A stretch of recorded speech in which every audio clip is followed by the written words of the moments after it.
Welcome to Geocache Adventures with me, Shadow Dragon 1, where I discuss geocaching and my adventures with it. This interview was recorded using Zoom and may sound different than other podcast audio. Hello, everybody. Welcome to Geocache Adventures with me, Amy, Shadow Dragon 1, and with me tonight are fellow geocachers, Nick and Kelly. Thank you both for joining us tonight. Yeah. Hello.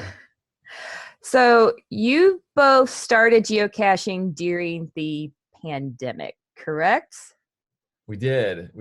Actually, not too long ago either. I think just in August is when we picked it up. So how did you find out about geocaching and get started into this? Well, we both had known about geocaching for a while. We were talking to you before the show started that you knew about geocaching for a few years before you actually got started. And I think both Nick and I had heard about geocaching. My sister was really into geocaching. Maybe we had done it like once on our own, but didn't really stick with it. Yeah, I did one in college where we spent an hour in the cold looking for a cache. It was hidden in a tree, and I wasn't even the one to find it. And I was over it. Yeah, it's not a good first experience for Nick. Yeah. We just never got into it. But then this summer, I was taking an online course actually with someone who worked for geocaching. And her whole job was like improving the experience to hide caches. And so listening to her talk about her role, I was like, man, geocaching seems really fun. It was like a beautiful like week in August we live in Brooklyn. So a beautiful week in August in Brooklyn. And I was like, we've been in the house cooped up, with COVID and quarantine, like let's get out. And geocaching is such a great way to, get outside and also kind of do it in a socially distant way, in this time. So yeah, we decided to try it out. And so kind of dragged ourselves out from our Brooklyn apartment. And that first day, I think we found five geocaches in our neighborhood. Nice. So what are your current stats? Ooh, what do we got? We have 124 finds. We've got one hide. Yes, one hide. No favorite points on it yet, but if you are ever in Cobble Hill in Brooklyn, you can go find the Bring Your Bagels cache. Throw some favorite points. Shameless plug. Shame. No shame. Yeah, I have no shame. That's completely a lie. Our max streak is 2 days. That was a big weekend. Yeah. Our max finds per day. So if we found 5 our first day and thought that was impressive, we got up to 17 earlier this month. So I wouldn't say that we're like busting out power trails or anything quite yet, but feel pretty good with our, having passed the 100 finds. Your mark. Stats sound a lot like mine, to be honest with you. I think like my longest streak was maybe 3 days in a row, and my most in one day I think was 15 or 16, and that might be exaggerating a little bit. I don't remember for sure, but how do people get 50, 60, 100, 500? Oh, the 100 in a day just mind boggles me. Yeah. We started comparing ourselves, which is, comparison is the thief of joy. It's a dangerous route to go on. But we were in the middle of Indiana, just kind of at a gas station, and I was looking up, are there any finds nearby? Just in case. And we saw just a like small nano or something hidden, somewhere nondescript. And it was most recently found by Sol 69. I'm like, oh, who's this? 169,000 geocaches, like one of the top geocachers in the world. Ooh, wow. You're both like, in awe because that is a ton of geocaching, but also like kind of starstruck because like this guy was here right before us. Yeah. So you walked on the same ground as a superstar cacher. Yeah. Yeah, that's a crazy amount of finds. I've talked to some people that have been doing it for 10 years and they have 20,000 plus finds. I'm like, that is amazing. It's incredible. Yeah. How do you get 100,000 finds? I have no clue. Yeah, we have one travel bug in our name, Firebutt, which is a firefly, and it's currently on a trackable tour of some sort. And the person who found it, whose name I don't remember, but has found 29,000 trackables. Like just insane, it's so impressive. And he doesn't just find them, he takes them on guided tours. He's a travel agent for travel bugs. Yes, that's what it is. So he collects travel bugs that are all seeking the same destination. And he's taking our Firebutt down to the Southwest on a tour later this year. Oh, Yeah. wow. And sending great pictures along the way too. Yeah. Oh, that's so cool. I hadn't heard of anybody that does tours like that for their Yeah, and so travel that's one thing bugs. we've just enjoyed is like how kind of quirky this hobby is, and just Yes. like what you find and the different ways people take it has just been really fun. Yeah, I think we've been lucky to have started in Brooklyn because like every find we have has been so high quality. Like one of our first finds had an entire history of the Gowanus Expressway and like taught us all about this local history that we just had no idea about. So it's been fun to like, there's a whole series of like Revolutionary War caches near us, and whether it's like travel agent or Revolutionary War caches, like there's so many different like pieces of the community that we've really enjoyed. There really are. There really are. There's a different type of caching experience for every cacher, from if you just want to do park and grabs to if you are a 5-5 cache all the way type person. There's something for everybody out there. So do you remember your very first find? Of course. Yeah. The first one we biked up to our favorite ice cream spot in town, because there was one right there at the neighborhood ice cream parlor. Not just any neighborhood ice cream parlor, the Brooklyn Pharmacy, which has Excuse the me. best sundaes of all time. And this cache was Sweet Treat. And we have eaten many a sundae from this place over our time living in Brooklyn. And so it was kind of surprising. It was like, wait, we've been here a million times. Like, what do you mean there's a geocache here? Like, where would it be? We're like trying to think about that. And then we're also like, I'd done enough reading to like know what a muggle was, I think, by the first time we were there. We're like, oh, it's an ice cream place in the middle of August. We don't want to like muggle it, which or get muggled. And so we had to find that. But you found it. Yeah, and it was just, we sat down on the bench, like really had no idea what we were looking for. And I just like leaned back, like, oh my gosh, is that a piece of trash? Maybe it's something we want. It's not trash, it's a geocache. Yeah. And we just had to be, okay, be quiet. Don't let anybody know. Keep your chill. Yeah. Keep your chill. Yeah, it was pretty exciting. Nice. Was that like a traditional cache, or what type of cache was it? Yeah, just a traditional cache. Yeah. Yeah. In New York too, there's a lot of micros, because what we found, at least getting out of the city, is they get a lot bigger because they're easier to hide. In New York, you just can't hide things that big. Yeah. I would imagine in the city that would be hard to pull off. Yeah. Oh, you made a comment. It's how you've been there a million times and had no clue. That's one of my favorite things, is discovering. It's like, I have been here so many times and never would have guessed there was something hidden there. And I like it. I think it's a fun little and then the secret. So next time you go by, that those 50 people standing there over there have no clue. Yeah, I love the glances we're going on our walks around the neighborhood. Like, oh, yep, that one's still over there. Oh, the rubber ducky's still behind the bench. Okay. Yeah. You see another layer to the world that didn't exist before. Yeah, that's a good way to put it. You really do. So when you guys first started, was there anything that you found really confusing or really difficult to figure out with geocaching? Where to find them? When you first start, you don't know what you're looking for. You just have no idea. You don't have geo eyes on yet. Yeah. Like now we know what a geo trail is, which like you don't really get geo trails in Brooklyn, right? Like there's no leaves. Here might be a trail. So that's another thing. Just like urban caching, I think, is a little bit harder. But then you start to get a feel for it, and you like find your first, like I remember we found our first fake bolt in Williamsburg, and it was like, whoa, bolts can be geocaches. Or like our first lamppost find, like, oh, this lifts up. And so, you spend a little bit of time figuring that out, but then for the next one. Yeah. So I think just like figuring out the first what to look for is probably a big piece of it. Yeah, because my first gut is like, oh, let's look in the hardest place to find it. Which is not generally how people hide caches. You put them by a beacon, which took us a while to understand what that meant. Yeah. It's something that's just identifiable that your eyes are attracted to. Yeah. And and then just getting familiar with the terminology. Like the first time we found a preform, we're like, what's a preform tube? Oh, yeah.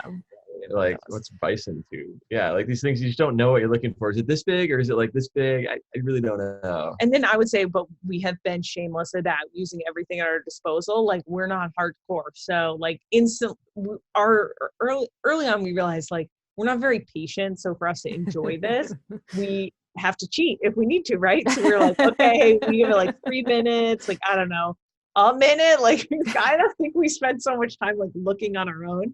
Our willingness to like look has increased as we have done this. But then it's like instantly look at the log and the activity for hints or use the hint or like look at photos. So I think we were like kind of easy on ourselves, which I'm grateful for because it like made us stick with it and have a good time. You know, when you first do it, it's about having a good time and finding it. It's still that, I think. Yeah. Do you find yourselves looking at things differently now? Like, oh, this could be a cache container, or this is where I see that little corner over there under that bush, and that's some place I would hide something. Yeah, I mean, definitely there's, you know, we've done our own, before geocaching, we would go on coffee walks, just like walking around the neighborhood. And I think we took those mental maps and we're like, that would be a great cache. That would be a great cache. That would be a great cache. And I think, you know, thinking about like what makes a great cache, one thing that really stuck out to me is like, put it somewhere you want people to come visit. And so our cache, bring your bagels in Cobblestone Park in Brooklyn, New York. Shameless plug. That's like our favorite park. And so, you know, we were very happy to like share that with people. We have another cache that we want to do. I'm not going to mention it because I don't want anyone to dibs the spot. You know, the radius in Brooklyn, like you can easily have your spot dibs. You're trying to fit in between the red lines. Yeah. But that's the place we've been going to for a long time. And so it's got a great view. And so, yeah, we're like, okay, that's our next one, you know? So we're working on number 2. Nice.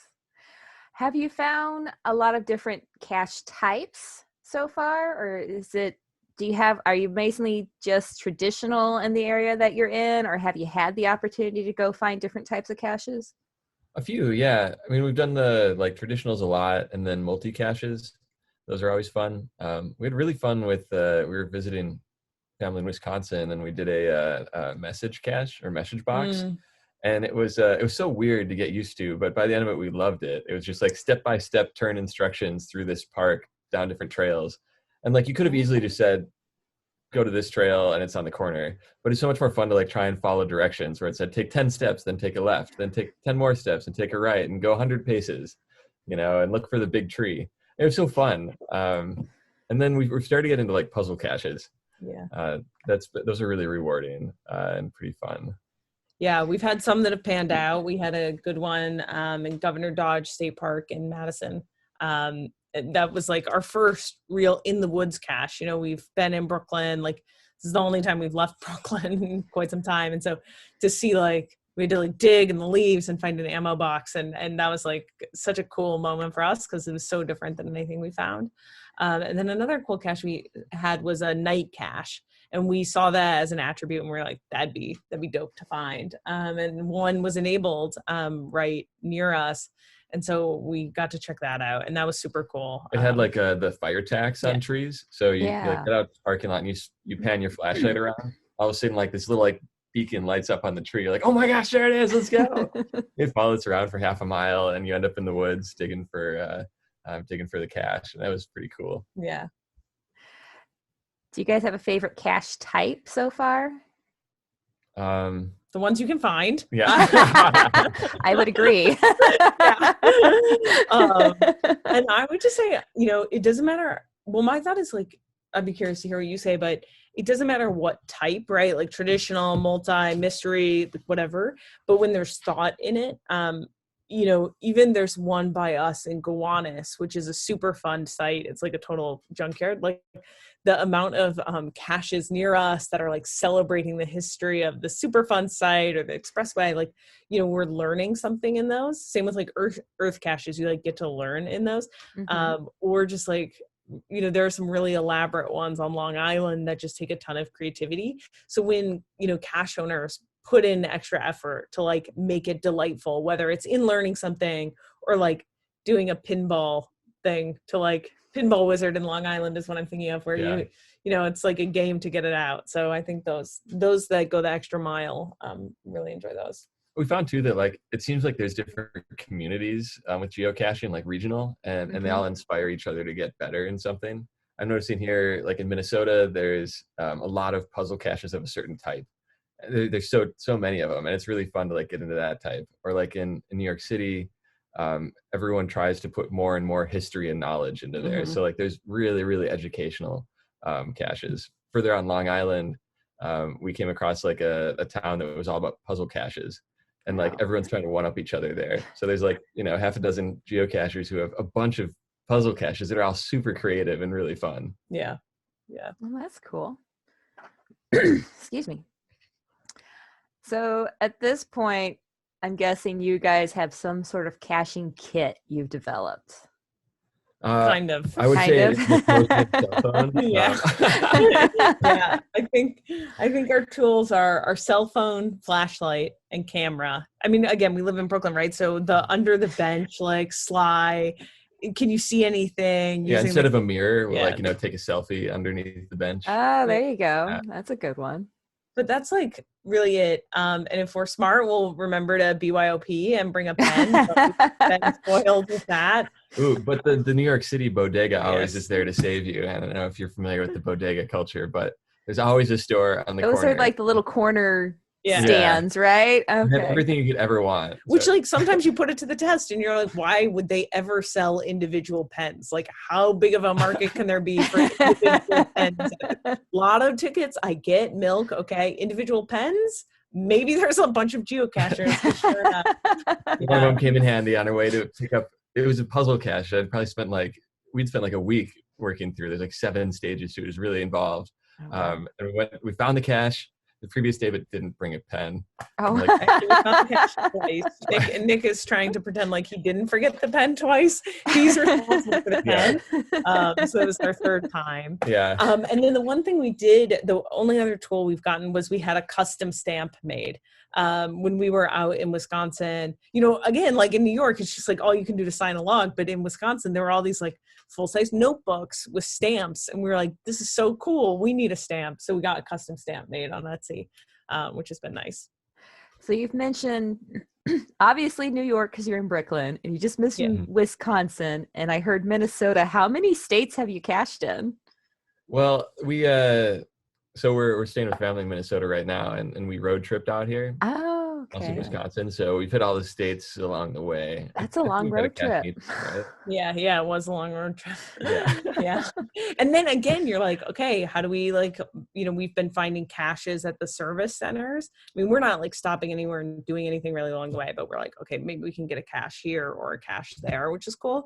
But then it leads you to like the I-80 challenge, like find a cache north and south of I-80 within 10 miles in all states that I-80 runs through. And you're like, who's doing this? Who's thinking of this? Who's doing this? And then we're like, oh, we could do it. We're like halfway through it. Yeah. So then you're like, oh, we are becoming those people that we're like surprised exist, Yeah, there's some challenge caches around my area, and it's like the name was deceiving because it was called like the 5-5 cache or something, like challenge cache or something like that.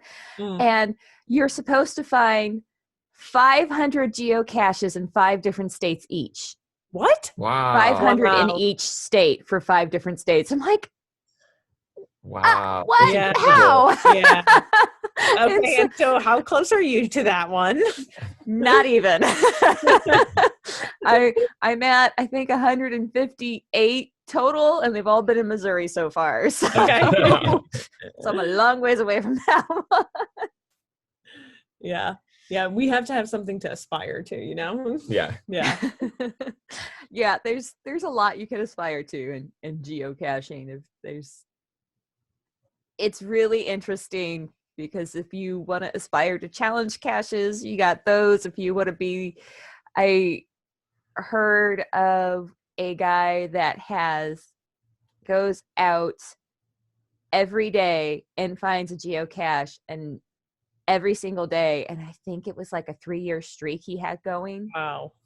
Which like, like that's you have hard to expand, do. yeah, your radius. Like the Yeah. first 30 days maybe isn't so bad, but then wow, that's To amazing. do it for years. Yeah. Yeah.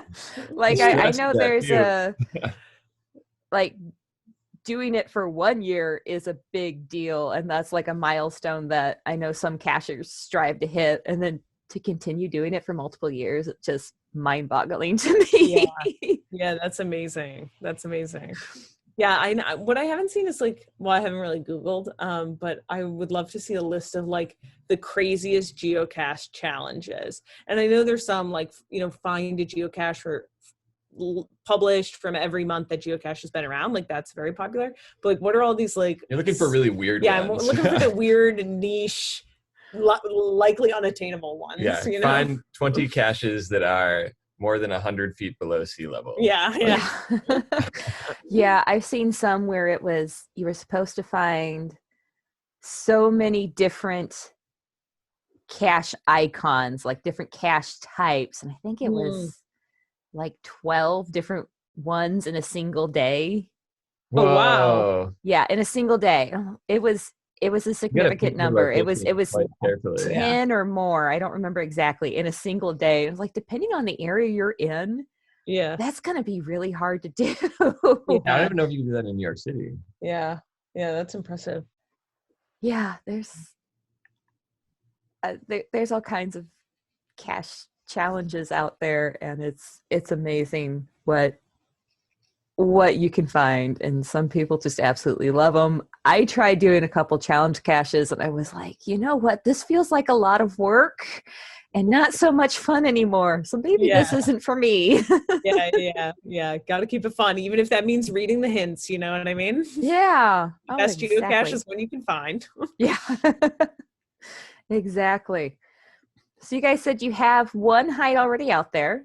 Bring your bagels to bring your bagels, Cobble Hill Park in Brooklyn. Very good. Third plug. Okay, I almost got it. I almost got it all the way. I feel the favorite points coming. That's great. So when did you guys decide that you wanted to do your first hide? Did you know early on that maybe you were interested in hiding it, or did it take a while to get there? I feel like, we probably had started thinking about like, oh, where would we hide it as soon as we started finding them. I think that's like natural. Like, you're like, oh, I found one. Okay, now I need to hide one. But when you read, like, it's probably best to like do about 100 before you hide one, just so you know like what makes a good cache, etc. And we are glad we waited, because it gave us some perspective on like what makes a good hide, what to look out for, how to make sure it's muggle proof and like quality. I don't know when we exactly figured it out, but sometime in the last month, I guess. Yeah. And you said you picked that park because it was your favorite park to go to? Mm-hmm. So how did you pick the exact location in the park? Was it just based on what was available? Or we did a couple scouting trips, and we wanted to see where the muggles sit. It's a fairly small park, and there's a number of seating locations, and it's hard to be sly. We had to do the foot traffic analysis, see where the hotspots were, where were the, less busy spots. How could we, it had to be, well, now I'm giving, it's affixed to a there.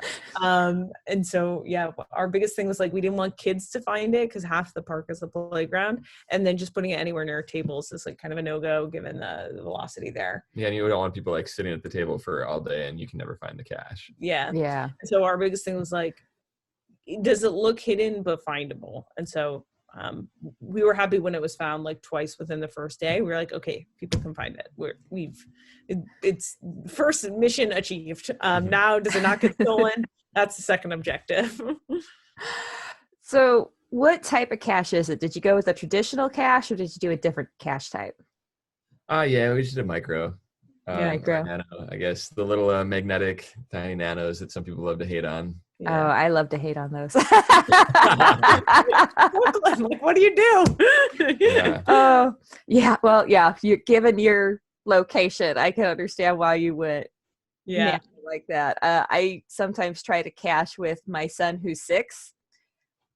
not really interested in trying to find a pencil eraser. I could see how that would be less fun for a 6-year-old for sure. No swag. It's not very fun for me half the time because I get so frustrated with it. And then if he likes what he calls toy caches, which are swag, caches with swag in them, but he calls them toy caches. And if I go out without him, he'll be like, Mama, if you find a toy cache, will you bring me something home?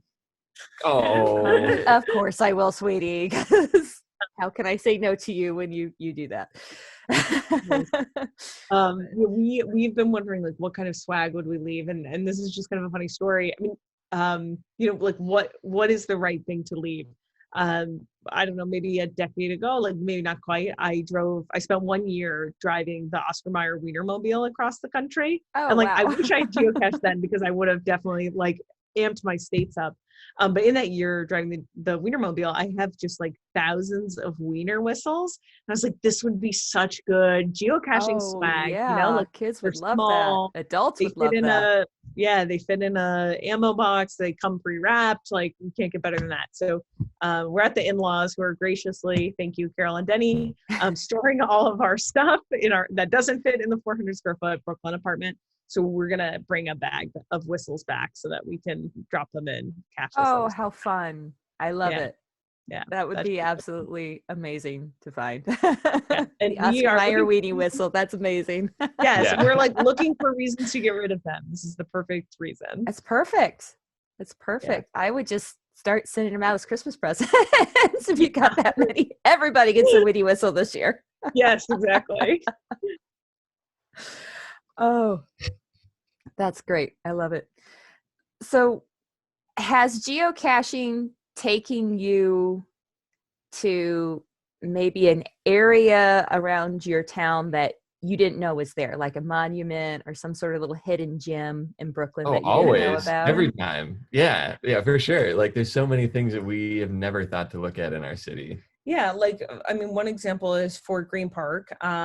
And there is a lot of like Revolutionary War history. One of the geocaches, this was the prisoners of war on prison ships monument. And it was like crazy, like more soldiers died as POWs on prison ships than actually fighting in the Revolutionary War or something like that. Someone Google and fact check me. But it's interesting to like see that. And like, that's so close to home, you know, or, alternatively, less interesting, but we've lived in the city for a while and had never gone out to Long Island. And so we went out to Long Island and discovered this like hamlet full of the best geocaches in the country. And we're like, wow, this cache owner, Motorima, like produces the best stuff. When we went back out the next weekend, we're addicted to Motorima cache. What was it? Fairfield or something? Yeah, some random Farmington or something. Yeah. Random town, just suburban, business park, but loaded with great caches. Yeah. So we would never have gone there, but now our like patrons, weekly visitors. I think we spent half a day just driving around a mall parking lot finding all the caches. Like, when did you ever spend half a day at a mall outside of high school? Yeah. I didn't spend half a day at a mall inside of high school. Well, me neither, but I'm just saying. I was never the mall person. So. Yeah, maybe the geocaching audience, like, maybe there's no overlap. Mall rats and geocaching, like mall rats don't grow up to be geocachers. I don't know. Oh, I feel like there's a T-shirt there or something. Yeah, for sure. Yeah, that's funny. What is your favorite thing about geocaching so far?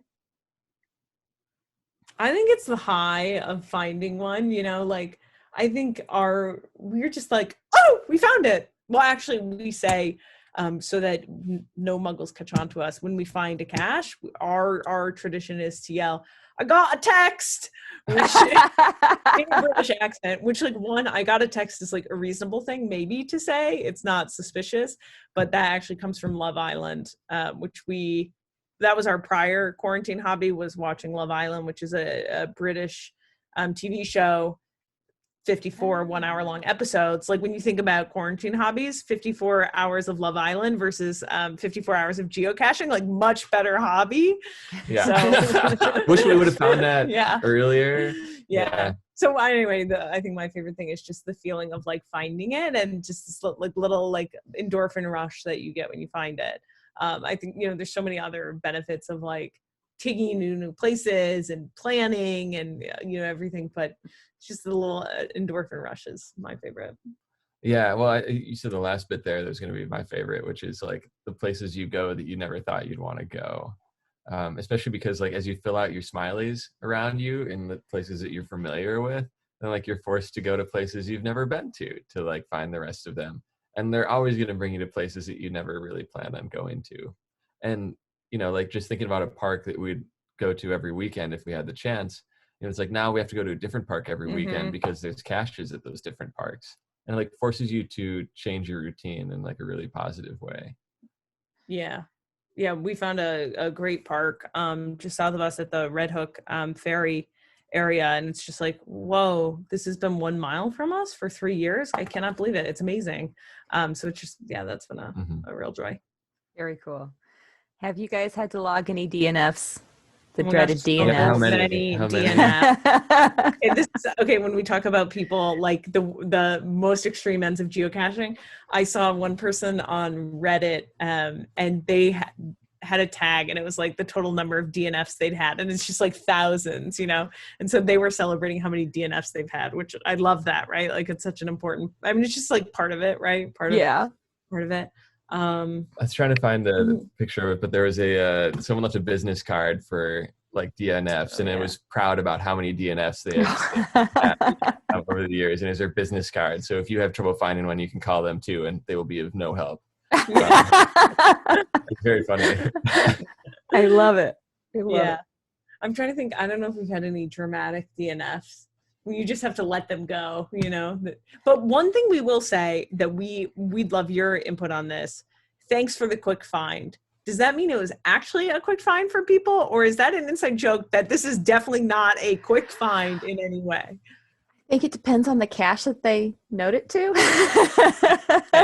Because we've seen it many times and we're like, there's no way this is a quick find. Like, thanks for the quick find. We've been here 3 times, like a collective hour and a half. What do you mean, thanks for the quick find? We had to walk a mile through the woods. This is not a quick find. I think it depends on the geocacher. I actually had one a while back and it ended up being a lamppost cache. And based on the logs and the stats of the people, it was a hot spot for new geocachers. There were a lot of people that just had a handful of them. And it was so many DNFs on there and people talking about how long it took them to do it. And I walked right up to it. I was like, lamppost cache, pulled it up. Was like, oh, cool little container, logged it. I had to think about that for a minute because I remember my first lamppost cache, I think took at least 20 minutes to figure out what the heck I was doing. Yeah. So I think the thanks for the quick find partly comes from as you figure out what you're actually looking for, you get the trick. It becomes quicker. Yeah. But then I've heard the flip side too, because I've heard some people where it's such an easy cache, and then like you said, they go back 3 or 4 times to find it and just can't find it. So it's crazy. It's apologize for anyone who's seen any vlogs from us that say thanks for a quick find where we might have been spiteful. They weren't quick finds. We're like, there was like 6 logs of thanks for the quick find, and we were like, well, fine, we'll just say it too. Well, that's the whole part about text is you just infer the tones. Yeah. It really makes me want to find like some super hard cache. Like there's one in Greenland where it takes 2 days of off-trail hiking to get to this cache in the middle of nowhere. And like most people leave like this epic story of how they found it, but just to leave a TFTC. Yeah. Cool. Appreciate it. That's nice. Yeah. When you guys are writing find logs, being out in Brooklyn, if a bunch of them are park and grabs, it can get kind of hard to put much in a find log to write out. But how much do you guys find that you include in your find logs? I think we try to be pretty thorough because like something we love is like reading about what other people like their days and how, like what they were doing. Like even for basic ones, it's fun to hear like someone say like, yeah, this was find number 6 out of 34 for our day, like trying to get all the counties in Indiana or, whatever the story is. Right. And so we've loved that. And so I think we try to reciprocate that as much as possible. Yeah, we try to put a lot of thought into them. Yeah. Sometimes our name is Nick and Kelly. So creative, I know, but sometimes we'll be like, this was Nick's perspective on it. This was Kelly's. Yeah, try to give some color what we were doing that day, nice. etc. Do you ever cache without each other?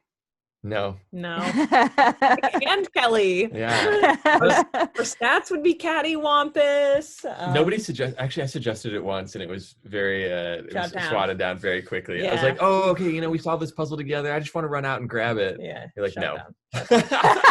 No, okay, never doing that again. Yeah. Nick did get deep on a Corked, which is a local geocacher in New York, puzzle called The Abyss. And it's like 7 stages of the Abyss. And he took me like 10 hours. He did 99.75%, but I got like a little bit. Like I did say one critical Thank bit.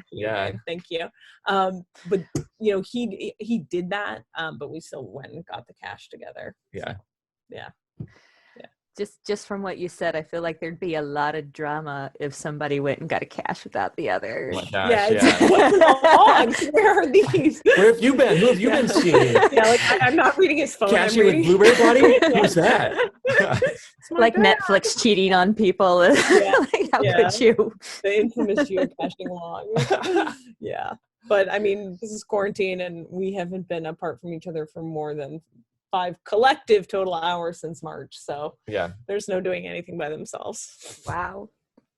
So at this point, you guys are pretty sure you like each other if you've have spent that much time together. Yeah, pretty much. Yeah. We did joke though, if we ever broke up, I'm keeping the cache log. You are? No. We haven't had this talk. Not ready for he's this. Like, that Abyss cache is mine. You're not taking it. Divvy up the CDs and the cache finds. Yeah. Oh, that's great. Do you have any advice for anybody getting into caching? Ooh, bring a friend. Yeah, I think like if individually I would have tried to find some caches. Like starting out, you don't know what you're looking for. You don't know where you're looking. You don't really know like the ways that you can help solve your own problem. And to do that on your own can be really frustrating. And I think it's like the barrier to entry is kind of high to get started. But just going with somebody else, even if you both don't know what you're doing, you have a better chance of finding it. Yeah. That's a really good one. And it's just like more fun to find it together too. Mm-hmm. And then another thing that I've been telling my friends recently as I try to get them into geocaching is like sort by favorite points. And then you get like really high quality or cool ones right off the bat. And I think those are kind of fun to like, as you get going, a cool way to see some of the best of geocaching. For sure. Yeah. Cause finding a super cool cache can be like, oh my gosh, there's more out here. And you'll like put up with the nano caches more. Yeah. But like you said, I mean, you thought it was trash on our first one, and it's yeah. Those are great tips. Warning, this part of the show contains spoilers for the cache that is about to be discussed. So as you both may know, I have the cache highlight every episode, and you both have graciously agreed to do the cache highlight for us this week. And the cache you sent me was called Thievery 101 Introduction to Lockpicking. Cache ID GC82AEZ. The description reads, this cache is not a park and grab. Not many know this, but during my hobo days, one of my nicknames was Picky McPickface, because I was prophetic at picking locks. Another was Thunder Chicken, but that's a story for another time. Picking lock is a skill that comes in handy now and then, so I thought I would give you a chance to learn how to do it as well, but only for the purpose of the cache. You should not use this skill anywhere else. Wink, wink. As you can guess from the introduction, you are required to pick a lock to access the log. The cache contains a lock and real lock picking tools. Below you will find a summary of how locks work and how to pick one. It's not a requirement, but you may also want to watch this video for help in preparing for this cache.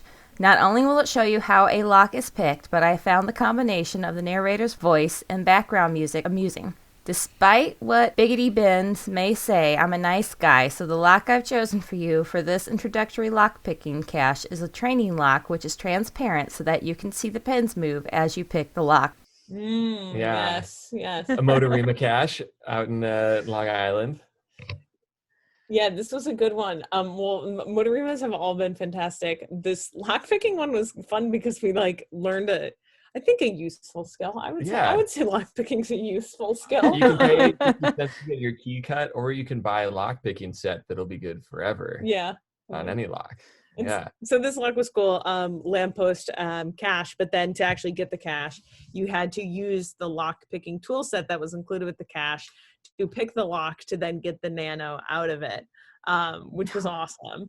And it was like a training lock. So in the cache description, it had, information and links and videos to watch to learn how to pick a lock.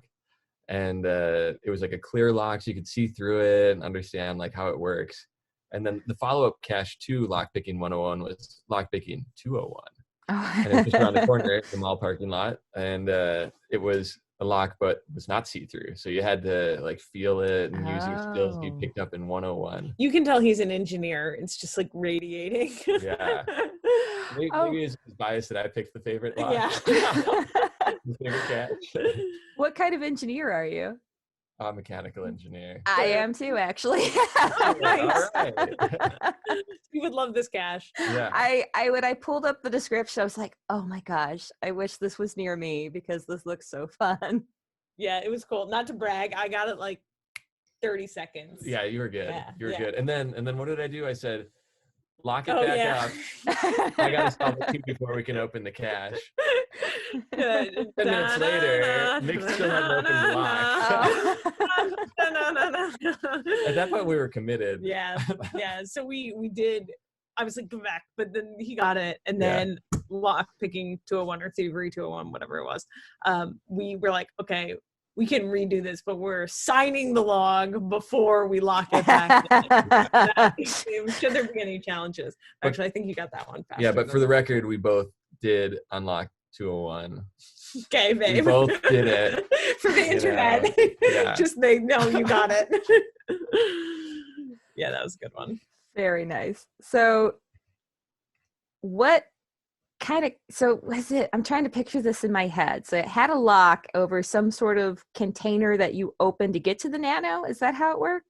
Actually, it was just a padlock, and then where the U of the padlock is, there was a nano in a PVC pipe. So if you unlocked it, then it would slide out, basically, kind of. Okay. Yeah, it was pretty cool. Yeah, small. It was really smart. Yeah. Can we highlight a second cache too? Sure, go for it. Yeah. The Motorima Industries. Okay, nearby, 3 miles away in this enclave of Long Island, with only the best. And Motorima Industries, this is our first super cool field puzzle. We can give you the GC code too, so you can look it up. I don't Perfect. know other than it's super awesome. I don't want to say anything because it'll give it away. But yeah, the GC code GC7BMTC. Definitely worth going to. Yeah, I mean, there's so many, literally within 5 miles, you can do so much. So it was an absolute delight. Yeah. Had no idea what would we expect. 100% delighted from it. And you got to try the tuna casserole. Yeah, you got to try the tuna casserole. Yeah. Try the tuna casserole.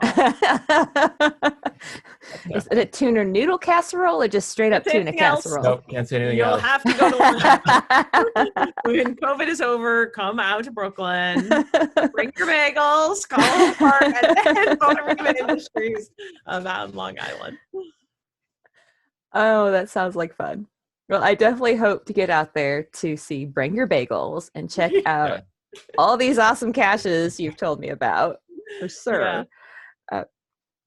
And I will definitely put the links to both the caches that you guys told us about in the cache in the show notes. Put the cache notes in the show notes. Maybe I'll get that right. That's what editing's for. Yeah, love it.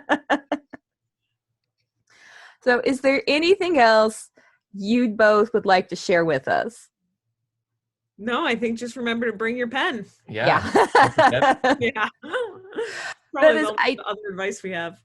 I think it's great that you guys actually, when you forgot the pen, said, okay, we can't do this, and then went back out a different day to actually sign it. Because I can't tell you. 2 different days. 2 different days. That is commitment. Because I cannot tell you. A bodega pen. How many I've seen so many logs from so many different cachers that's like, found the cache, forgot my pen, found, just marked it as a found online and move on. So that's pretty awesome that you guys were that committed that you went out twice and bought a pin along the way the third time. Yeah. That is pretty awesome. I like that. Yeah. Well, thank you both so much for coming on the podcast and talking to us about caching during the pandemic and how you got started. This has been real fun, and thank you both so much. Yeah, thanks for having us, and thanks for starting this. It was so fun. It was so fun to hear about your first to find. So we're still waiting on ours, but yeah, maybe we'll come back when we have a first to find story to tell. I would love that. Yeah, definitely keep me posted. You get that first to find story and shoot me an email. I'd love to hear about that. You bet. You've been listening to Geocache Adventures with me, Shadow Dragon 1. If you enjoyed this episode, please take a moment to leave a review wherever you listen to podcasts or on the Geocache Adventures Facebook page. And if you know any other geocachers that may like this podcast, please share it with them. I really appreciate your support. Thank you so much. Do you have a topic you'd like to hear discussed? Do you have a geocache adventure you would like to share for the Cache Highlight? Would you like to be a guest on the show? Reach out to me at geocache.adventures.podcast@gmail.com or on the contact page at geocacheadventures.org. You can also check out Geocache Adventures merchandise by visiting the store page at geocacheadventures.org. You can also sign up for the Geocache Adventures newsletter by going to geocacheadventures.org and going to the newsletter page and signing up there. The monthly newsletter will include a list of upcoming podcast episodes as well as behind the episode tidbits and other content as well. Thank you for listening, and I hope you've enjoyed the show.